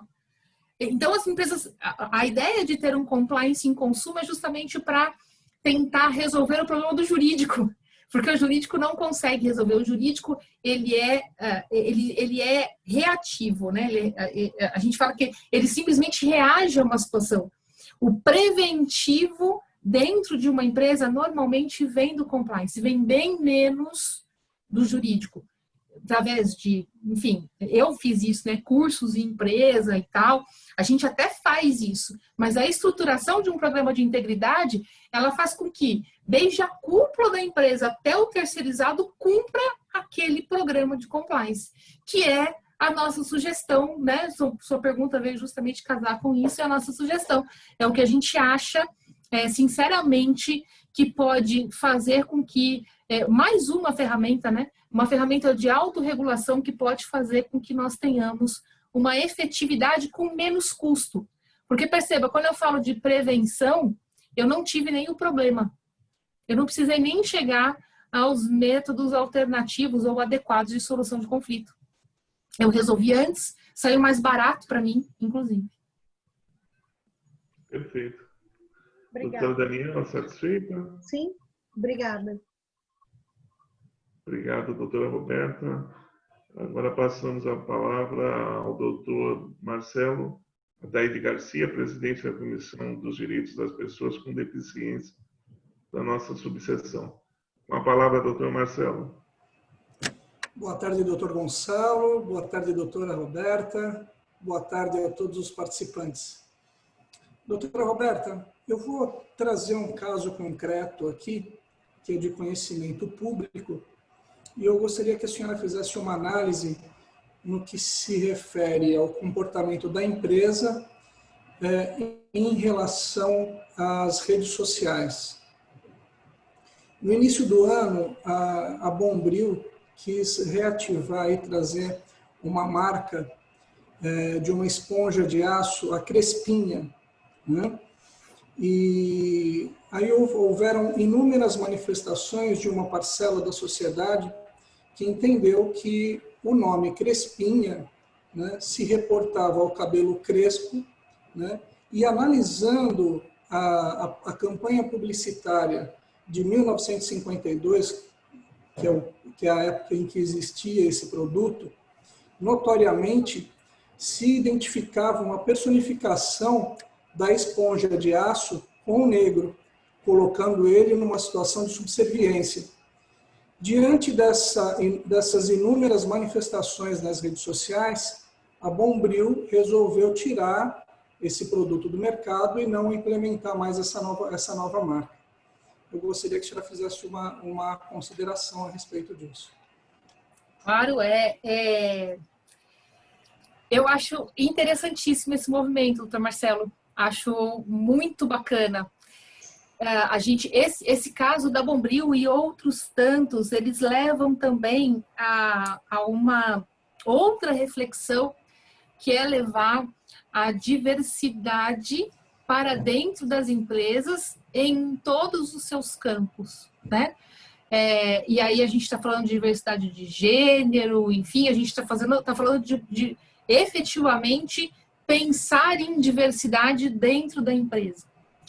Eu, hoje de manhã, falava sobre isso também com uma pessoa muito querida, psicóloga, e eu disse assim a ela, né, mas por que as pessoas ainda, elas se manifestam nesse sentido? Ela falou assim, Roberta, as pessoas pensam assim. O problema é que, e você não pode mudar a forma como elas pensam, mas você pode impedir que sim, em alguns momentos, você manifeste isso pior, para vender. No caso do Código de Defesa do Consumidor especificamente, quando a gente olha a publicidade abusiva, ele diz, né, que a publicidade é abusiva, entre outras, a publicidade que incite, deixa eu pegar o artigo mesmo, que eu já esqueci aqui o resto do dispositivo, mas está lá no 37 parágrafo 2º caput. Ele diz assim, ó, aqui, é abusiva, entre outras, a publicidade discriminatória de qualquer natureza. Então, na verdade, e isso era uma das coisas que eu estava conversando hoje de manhã com essa minha amiga, a discriminação, ela é natural do ser humano. Nós somos discriminatórios. A nossa mente separa coisas, separa grupos. Nós, por natureza, somos tribais. É estranho falar isso, né? Mas a neurociência tem mostrado isso. Por natureza, nós somos tribais. Entra o direito para dizer, não, nós não podemos pensar de forma tribal. Essa nossa origem, essa nossa forma de pensar, que é uma forma de pensar arraigada, né? Não só uma questão cultural, mas é uma questão de forma de estrutura de pensamento mesmo. A gente só vai conseguir mudar com o tempo. E eu não posso vender discriminando. Porque discriminar vende, Marcelo. Discriminar pessoas vende. É triste, mas é verdade. Então, aquilo que eu tinha dito lá no começo, né? Você ter uma política de integridade, porque essa é uma questão jurídica, mas ela também é uma questão ética acima de tudo, no sentido de você trazer a diversidade para dentro da empresa. E isso está sendo, ou está começando a ser pensado, mas depois de muita briga, né? Porque, no fim das contas, tem muita gente que olha e ainda diz, essa é uma discussão mimimi, né? Essa é uma discussão que não faz sentido. Eu até acho que em alguns casos, de fato, algumas discussões são exageradas, né? Acho que não são todas as situações em que a gente vai dizer que há uma discriminação, mas em muitas delas, sim, há discriminação e a gente já se manifesta contra ela. Ainda que não sejam todas as pessoas que se manifestem, ainda que a maior parte das pessoas não pensam e não ligam, mesmo aquela pessoa que está sendo discriminada, boa parte da população já se manifesta. E aí, de novo, é o risco reputacional da empresa, né? Naquele risco, ela não quer ter a imagem dela associada a esse tipo de situação. Por quê? Porque nós, de uma forma geral, já começamos a pensar diferente. Todo mundo, nem de longe, mas nem de longe. Nem de longe. Se a gente parar de falar sobre isso, a gente volta àquilo que é. Não tenho certeza, eu tenho certeza absoluta, não tenho a menor dúvida disso, né? E isso toca a todos os consumidores, né? A gente não pode ter nenhum tipo de discriminação. E aí, como você é presidente da Comissão de Pessoas com Deficiência, esse é um outro ponto na relação de consumo de extrema importância, porque a pessoa com deficiência tem dificuldade de acesso ao consumo por tudo, seja pela acessibilidade no sentido de espaços urbanos, né? Que esse é um ponto que a gente já vem arrastando devagarzinho, mas vem arrastando, mas eu digo até de tipo de roupa que a pessoa precisa usar, o tipo de produto que a pessoa precisa usar, e ela não tem acesso àquilo porque é caro, ou porque a empresa não pensa nela, ou porque, enfim, né, a gente tem N situações que excluem essa pessoa do consumo. Tem até um amigo que fez uma tese de doutorado, proteção jurídica da pessoa com deficiência. E aí ele faz um trabalho muito interessante, somando a legislação com o Código de Defesa do Consumidor, mostrando o quanto as pessoas são discriminadas no consumo. Eu não estou nem dizendo que ela não tem dinheiro para comprar. Ela até tem, mas ela sequer consegue ter esse acesso ao consumo como nós temos. E como nós temos, é fácil falar, porque eu tenho, né? Então, isso não é um problema meu, né? Isso é um problema de quem não tem. É uma forma triste de se pensar. Ele fez um trabalho muito bacana sobre isso. Recomendo fortemente a leitura. Aliás, recomendo até que vocês tragam ele aqui para bater um papo, que vale muito a pena. O trabalho dele é muito legal. Muito mesmo.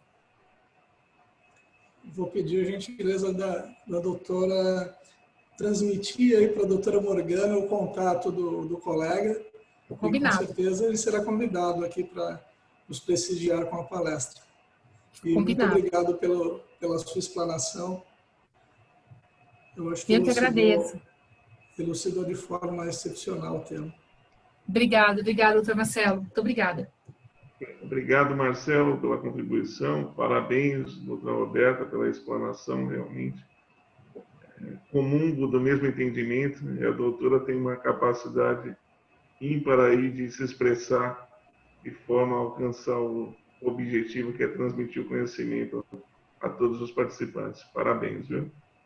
E agora, o último habilitado, o nosso presidente da Comissão de Meio Ambiente, da Subseção Praia Grande, doutor Vando Moraes, com a palavra. Pronto, estão me ouvindo certinho? Sim. Perfeitamente, doutor Vando. Bacana. Vamos lá. Doutora, não é minha área de atuação, confesso. Pouquíssimos casos que eu peguei para analisar nesse sentido. Mas o pouco que eu analisei, eu vi que existe muitas hipóteses, e até um pouco subjetivo nesse sentido, sobre o mero aborrecimento.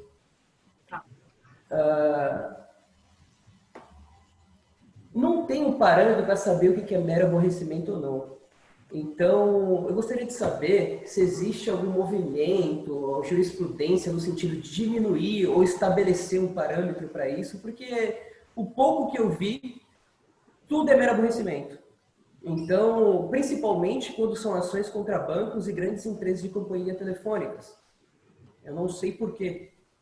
Então, eu já vi casos de cancelamento de planos, fazendo alteração contratual de forma unilateral, portabilidade, tudo isso que são coisas importantes no contrato e que são feitas de forma unilateral e juízes têm dado como mero aborrecimento. A dúvida é, existe um movimento ou isso ainda continua de forma crescente? Vando, eu acho que assim, o ponto que você coloca, ele é muito delicado, porque na verdade a gente precisa conceituar o dano moral. Então, quer dizer, eu peço indenização por dano moral em função de um desvio produtivo de tempo, por exemplo, porque eu tentei resolver o assunto e não consegui. E eu acho que a discussão maior aí está entre o desvio produtivo e o mero aborrecimento, né? Basicamente, a gente tem outros casos, mas basicamente é isso. Bom, eu sou da linha de que dano moral ele não se mede por dor, sofrimento, humilhação. Eu acho que esse é um dos nossos problemas, a própria conceituação do dano moral. Dano moral, ele deve ser entendido na minha concepção, e aí tem outras correntes, né? Mas na minha concepção, e aí é uma corrente do Rio de Janeiro, especialmente, da professora Maria Celina Bodan de Moraes. Depois eu ponho o nome dela aqui. Mas o dano moral, ele se configura para essa corrente como lesão a direito de personalidade. Então, talvez a gente precise mudar a forma de se expressar para o juiz. Eu não gosto também da expressão desvio produtivo de tempo. Eu sou produtiva se eu quiser. O meu direito de personalidade é o direito à intimidade, à liberdade e à vida privada. E eu faço dela o que eu quiser. Se eu quiser trabalhar, eu trabalho. Se eu quiser ser aposentado e não trabalhar, isso e ficar na praia é um problema meu. Problema não, uma solução minha, no caso, né? Então, o fundamento aqui não o aborrecimento que eu tive, mas o fundamento aqui é a lesão ao meu direito de personalidade.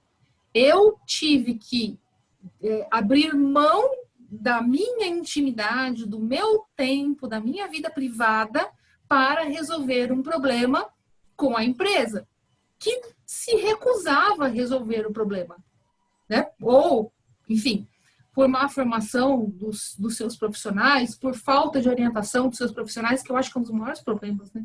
Falta de orientação dos seus profissionais, enfim. Então, o argumento, na minha opinião, não pode ser dor, sofrimento e humilhação, porque senão fica subjetivo.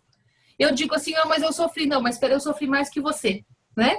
E a gente, assim, por isso que eu gosto da coisa um pouco menos subjetiva e mais objetiva. houve uma lesão ao direito de personalidade porque eu abri mão da minha intimidade e vida privada, daquilo que eu poderia decidir, ou da minha liberdade, daquilo que eu decidi fazer pelo meu tempo para resolver um problema. Aí não fica subjetivo. O fato é, Tribunal de Justiça de São Paulo ainda é bastante arraigada a ideia da dor, sofrimento e humilhação, né? E aí tem um caso que eu gosto de usar, gosto muito de falar, né, porque ele realmente é chocante e entra um pouco no que o Dr. Marcelo falou, é o caso da Maite Proença. Ela teve as fotos nuas que ela tinha feito, inclusive, lá para uma revista. Aquelas fotos foram vazadas e uma revista publicou na capa aquela foto vazada. Tribunal de Justiça do Rio de Janeiro, 2007, amigo. Eu não estou falando de ontem, não. Eu não estou falando de, não sei se bolinha, 1927. Não, 2007. Tribunal de Justiça do Rio de Janeiro diz o seguinte: abre aspas, fosse mulher feia, gorda, cheia de celulite, poderia pedir indenização por danos morais. Sendo a Maite Proença uma das mulheres mais bonitas do Brasil, não há que se falar em indenização por dano moral. Que absurdo. Ou seja, aqui a questão é muito objetiva. É muito objetiva. Houve uma lesão ao direito de imagem dela. E ela não estava na praia fazendo topless. Não, foram fotos que ela tirou para uma revista. O que ela vai fazer com a foto é um problema dela. Se ela quis tirar a foto, é um problema. A maior, assim, na entrelinha fica assim, você vai pedir dano moral sendo que você já saiu nu em vários lugares? Né? Não foi isso que ele disse. Mas tá nas entrelinhas, né? E aí entra um pouco na questão de gênero também, que o Dr. Marcelo falou ali, de certo modo, né? A gente tá habituado com certas discriminações, que é absurdo isso, mas que a gente precisa, né? Eu não sou do tipo, é muito bom deixar claro, eu não sou feminista, eu diria que eu sou humanista, assim, acho que a gente tem que colocar as pessoas no lugar de respeito, todas as pessoas no lugar de respeito, né? Porque senão a gente também fica muito no discurso nós contra eles. Eu particularmente também não gosto do discurso nós contra eles, mas a gente se colocar na posição de defesa do ser humano, que é quem quer que seja esse ser humano, né? Então, quando a gente olha para uma decisão dessa, realmente a fila de banco vira dor, sofrimento, humilhação, vira mero aborrecimento, né?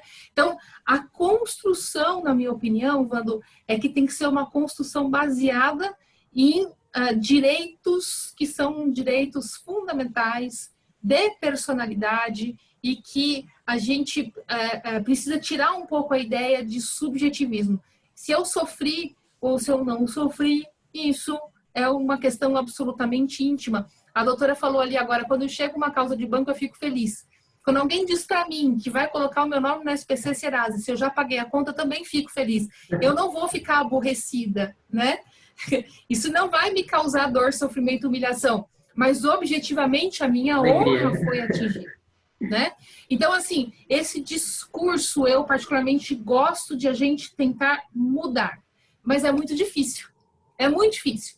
Especialmente em São Paulo, que nós temos esse fundamento muito arraigado. Nós colocamos nas petições iniciais, né? Então, se você procurar, por exemplo, no Superior Tribunal de Justiça, dano moral, direito de personalidade, Nancy Andrighi usa vários. Então, é dizer objetivamente, feriu o meu direito de personalidade. E o juiz não vai poder falar, ai, não, foi mero aborrecimento. Eu não estou perguntando para o senhor o que o senhor acha, se é aborrecido ou se eu não estou aborrecido. Isso é um problema meu. Só meu. Não é do senhor ou da senhora, né? Então, essa forma de pensar, que eu acho que essa chavinha, né? Eu sempre digo isso também, muito bom que tem alunos aqui, direitos de personalidade, tem que ser revisto todo ano, toda hora, o tempo todo. A gente não pode sair dele, porque ele é a nossa base, ele é o nosso tudo. Então, a gente realmente bater na tecla dos direitos de personalidade sempre e o tempo todo, porque é nele que a gente vai fundamentada no moral. Eu preciso dizer, Wando, que eu não sou unanimidade na doutrina quanto ao tema, tá? Não estou na corrente unânime, A gente tem pelo menos mais 2 correntes que debatem o tema. Quem explica muito bem isso é o professor Nelson Rosenwald, no livro dele, Direito Civil, de Responsabilidade Civil. Ele traz as correntes, bonitinho, enfim. Ele, inclusive, discorda da minha. Ele entende que essa não é a melhor corrente a ser aplicada. Eu sou fã de carteirinha do professor Nelson Rosenwald, mas que, de todo modo, todas elas saem da questão do dor, sofrimento e obrigação. Todas. Qualquer uma das teorias que você pegar vai sair. E aí vale muito a pena nós refletirmos sobre a maneira também como nós expomos isso. E não vai mudar tão fácil, tá? Porque você vai falar assim, olha, é lesão a direito de personalidade. Aí o juiz vai olhar, o desembargador vai olhar, é mero aborrecimento, né? E aí a gente até conseguir mudar essa chavinha demora um pouco. Mas já digo para você que tem alguns julgados no Superior Tribunal de Justiça que têm ajudado muito, especialmente no que as pessoas chamam de desvio produtivo de tempo, que não é, para mim, produtivo. Eu sou produtiva se eu quiser e eu faço da minha vida o que eu decidi, e não o que os outros acham que eu tenho que fazer. Né? Eu acho engraçado porque, assim, eu falava muito isso, e aí surgiu um caso de um senhor aposentado que tentou resolver um problema, e aí veio um estagiário, desvio produtivo de tempo. Aí eu virei para ele e falei assim, então, produtivo, ele é aposentado. Ele não precisa ser produtivo. Ele já foi produtivo. Mas houve, de fato, uma lesão a direito de personalidade dele. Não é fácil desconstruir o que já está construído nesse sentido, mas tem julgado já, e não são poucos, Wanda.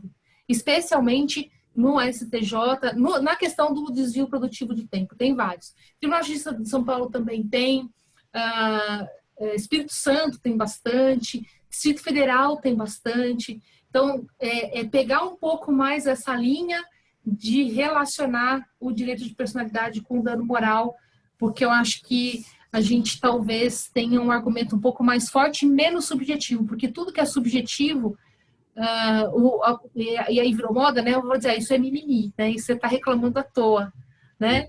E aí fica subjetivo, a gente não pode ir pela subjetividade, a gente tem que ir por uma questão um pouco mais objetiva, porque, embora, claro, toda interpretação legal, ela tem subjetividade, a gente faz com que essa interpretação fique um pouco menos subjetiva, né? Entendi. Então, seria interessante começar a importar para o direito do consumidor a teoria da perda do tempo útil, porque seria... Exato. Então, essa seria o caminho mais fácil. Mas isso, na verdade, até é legal de dizer. Quem começou com isso, quem começou com essa ideia, que colocou o nome desvio produtivo e depois trocou para tempo útil, que eu também não concordo, porque se o meu tempo é útil ou inútil, pouco importa, mas foi o professor Marcos de Salvani. Ele começou com essa ideia, foi uma tese dele, que ele brigou a valer e briga até hoje, faz palestra em tudo que é lugar, para ter essa efetivação. Ou seja, você tira da subjetividade para dizer que, eu estou sendo aqui podada na minha escolha do meu tempo, né? Não é só ele que trata disso, não. Tem um outro autor que é lá de Minas, que tem uma dissertação muito boa sobre isso. Eu vou lembrar o nome. É da editora... Meu Deus do céu, olha a cabeça. Esqueci o nome do autor, esqueci o nome... Eu vou passar depois para a doutora. Eu passo depois para a doutora para passar para vocês. Mas ele também fala sobre isso. E tem um outro livro de uma outra editora também que fala da perda da responsabilidade civil pela perda do tempo. Que vão mais ou menos por essa linha. Eu acho que é a linha mais adequada. Entendi. Acho que é a linha mais... Nesses casos, com toda certeza, é a linha mais adequada. Entendi. Não, isso aí. Muito obrigado pela explicação. Imagina. Perfeito, Gonçalo. Obrigado, Wanda. Elaine, Dri, temos alguma pergunta no chat ou mais alguém habilitado? Mais alguém gostaria de fazer uso da palavra? Habilitado não tem ninguém, nem pergunta no chat, não, Gonçalo. Tá bom, então, Elaine, obrigado, viu? Então, caminhamos para o encerramento. A doutora Kátia retornou da audiência? ela teve um compromisso, né, uma audiência. Ela tinha uma audiência que ela achou que fosse entrar e sair, mas deve estar dando acordo pelo jeito, tá vendo? Ela achou que não fosse ter acordo. Deve estar se compondo, né? Ainda bem, né? Tomara. Mais rápido o processo. Que assim seja. Elaine, ela não retornou, né? Não retornou ainda. Então, vamos ser a palavra. Ah, tá retornando agora. Voltou. Hora. Na pinta. A gente quer saber, Kátia, se deu acordo, que a gente já está super ansioso para saber se... Não, eu já sabia que não daria acordo, mas os conciliadores ficam com aquele papo, né? O pai não vê o filho há 18 anos e agora os conciliadores querem fazer uma sessão familiar achando que tudo é flores, que não é só o dinheiro que importa, né? E sim a família. Gente, para, né? O menino acabou de fazer 18 anos, é um pai totalmente ausente, o conciliador quer mudar a história em meia hora. Ele não muda. Né? Sem acordo, foi para instrução. Tá certo. Doutora Kátia, já estamos na fase de considerações finais. Ah, que pena! Cheguei no Palavra. segundo tempo. Eu agradeço a presença de todos. Mais uma vez agradeço ao Dr. Gonçalo, as meninas, Morgana, aos presentes e doutora Roberta, sempre, sempre, sempre no meu coração, né? Aí eu esqueço até as formalidades que não, né? Mas assim, muito obrigada mesmo por estar sempre conosco. E fica aqui aberto o convite, né? Assim que acabar isso tudo, para nos prestigiar com a sua presença aqui na nossa subseção e tomar, né? Uma coisinha qualquer à beira-mar, né? Estão todos convidados também, vamos marcar. Aliás, estou doida para marcar qualquer coisa, gente, pelo amor de Deus. Isso faz falta, viu, Kátia? Chá de cozinha, chá de bebê, qualquer coisa. Chá de qualquer coisa, vamos. Então, assim... Saudades dos happy hours da OAB, né, Kátia? Saudade. Rô, no primeiro que tiver, eu te chamo. Muito obrigada mesmo, de coração, doutora. Eu que te agradeço, querida. Obrigadão. Obrigado, Kátia. Agora, uma palavra à doutora Morgana, nossa presidente da Comissão de Cultura e Eventos. Doutora Roberta, quero te agradecer pelo aceite do nosso convite. Agradecer muito a sua presença na tarde de hoje, né? Hoje eu me sinto privilegiada, eu tive uma aula técnica, uma aula muito bem elaborada. Então, acho que todos nós aqui estamos muito felizes com a sua presença. Desejo que em breve estejamos juntas aqui na nossa casa, né? Que possamos te receber para uma palestra e depois da palestra, sim, vamos sair para comemorar a sua presença aqui na nossa casa. Muito obrigada, gratidão, doutora Roberta. Né? Você é sempre brilhante nas suas colocações. Eu quero também aproveitar para agradecer hoje o Sidney e o Gabriel, da seccional, que estiveram presentes nos dando apoio. Um agradecimento especial às nossas colaboradoras, Adriana, Elaine e Isis, que estão sempre ao nosso lado para a realização de todos esses eventos. Parabenizar a doutora Kátia e a sua Comissão de Direito do Consumidor pelo brilhante evento, pela brilhante palestra e pela escolha sensacional da palestrante. Agradecer o nosso presidente, Dr. Gonçalo Menezes, que sempre nos apoia nas realizações das nossas palestras, sempre acredita nos nossos temas e sempre, né, assim, sempre aguenta a ansiedade dessa presidente. Né, presidente? Muito obrigada. Agradecer a todos os presidentes de comissões que estão aqui, que sempre compartilham os nossos eventos, fazem publicidade deles. Muito obrigada, gratidão. Gratidão a todos os alunos aqui presentes, a todos os colegas advogados, muito obrigada. Gratidão a todos vocês por terem passado essa tarde maravilhosa aqui conosco. Doutor Gonçalo, eu vou agora aproveitar para deixar alguns recadinhos aqui da nossa subseção. No dia 16, nós teremos uma roda de conversa sobre condomínio com enfoque na mediação, casos práticos que contribuirão para o dia a dia dos advogados, com a mediadora, a doutora Vanessa Stranger, e a participação dos membros da Comissão de Conciliação, Mediação e Arbitragem da nossa subseção, presidida pelo Dr. Daniel Souza Matias. Teremos a presença da doutora Valquíria Aparecida Câmara, doutora Nilce Bueno Claro Natarelli e Lúcia Helena Araújo dos Santos Ribeiro. No dia 21, nós teremos a Semana de Conscientização do Dia Nacional das Pessoas com Deficiência. Abrirá nossa semana o doutor Luiz Vicente Ferreira. Ele irá fazer uma palestra sobre educação e deficiência em tempos de pandemia, desafios e possibilidades.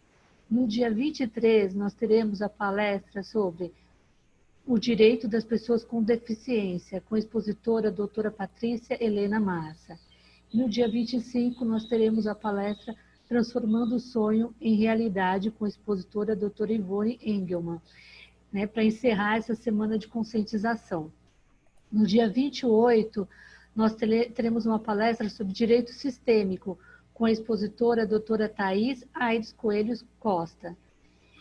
E também quero convidar a todos para participarem da nossa campanha Doce Criança, que é um projeto em prol dos atletas do futuro, onde estamos arrecadando doces, sucos, e nosso ponto de coleta é a nossa Casa da Cidadania, e também deixa eu ver aqui, e também pode ser direto com a presidente da Comissão de Ação Social, doutora Cristiane Lopes. Tá? Nós estamos recebendo até o dia 7 de outubro, onde serão preparados os kits para serem entregues. E também nós temos a nossa campanha do Lacre Solidário, onde nós fazemos a arrecadação de lacres e tampas plásticas. Né? Os nossos pontos de coleta é a Casa da Advocacia e Cidadania e também na nossa sala de apoio no Fórum Estadual. Essa campanha visa a compra de cadeira de rodas.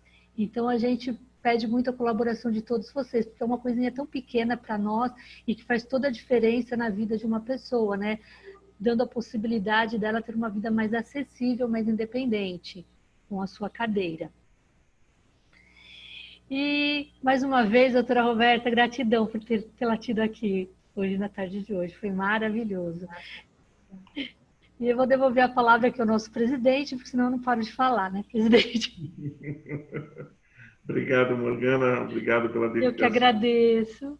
Sempre despendidas à nossa comissão.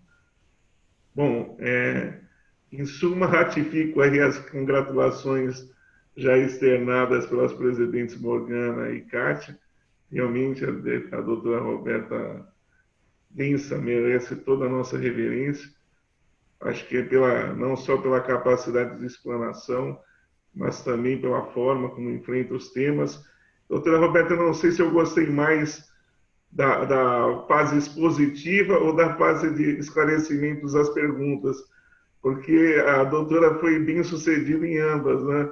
Prendeu a atenção, acho que, de todos os participantes, tanto é que acho que a gente está com quase o público que iniciou, se manteve até o final, né?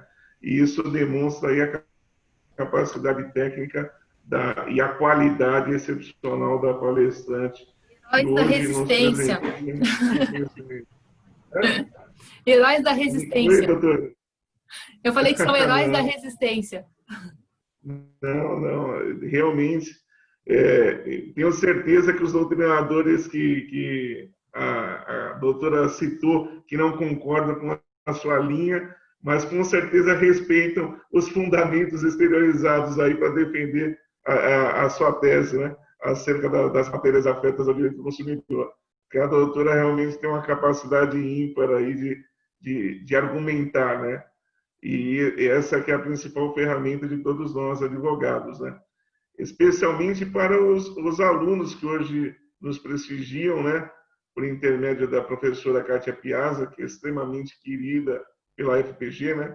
E é importante, viu, doutora Roberta, que eles tenham contato com profissionais do seu gabarito, para que eles também, no futuro, assim que obtenham a sua carteira da OAB, né, já aprendam a como se posicionar numa audiência, como argumentar, fundamentar, né, tudo isso é aprendizado. Não só a eles, como também a nós, já um pouquinho mais experientes aí, com quilômetros rodados, mas que não necessariamente, às vezes, prestamos atenção a determinados fatores que garantem aí o sucesso numa demanda, né? A doutora pincelou algumas características importantes que os advogados devem se ater na elaboração das peças, e tenho certeza que aí muitos modificarão as suas petições iniciais, as suas réplicas, né? Trarão aí jurisprudências mais recentes e defendendo melhor as suas teses jurídicas, e isso é muito gratificante para todos nós, especialmente a gente que representa uma entidade de classe tão importante quanto a Ordem. Parabéns, e como a doutora Kátia bem frisou, aguardamos o seu retorno, aliás, a vossa presença, né? Já que a última palestra também foi virtual, de forma física, e aí os comes e bebes fica por conta da subseção. Teremos aí o maior prazer de recebê-la, né, doutora Kátia? Juntamente com os demais colegas. Espero que as autoridades assim nos autorizem em breve, né? Muito obrigado. Obrigado, Morgana. Obrigado, Kátia. Agradeço mais uma vez os presidentes de comissões pelo apoio, pela participação efetiva, sempre apoiando reciprocamente os demais presidentes de comissões. Isso evidencia a força da nossa instituição, que é sempre relevante ressaltar.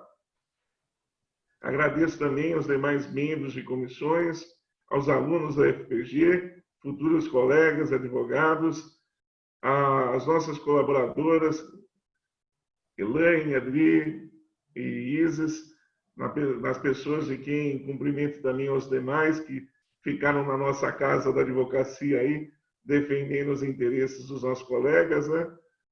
Então, fica aqui o nosso agradecimento a toda a nossa equipe, também ao Sidney e ao Gabriel, se não me falha a memória, que são os colaboradores da OAB São Paulo que estão conosco. E espero vocês aí nos próximos eventos, contando também com a colaboração nas campanhas já citadas pela doutora Morgana. Essa é a campanha aí de auxílio preparada pela Comissão de Ação Social de Auxílio aos Atletas do Futuro. Realmente é muito importante.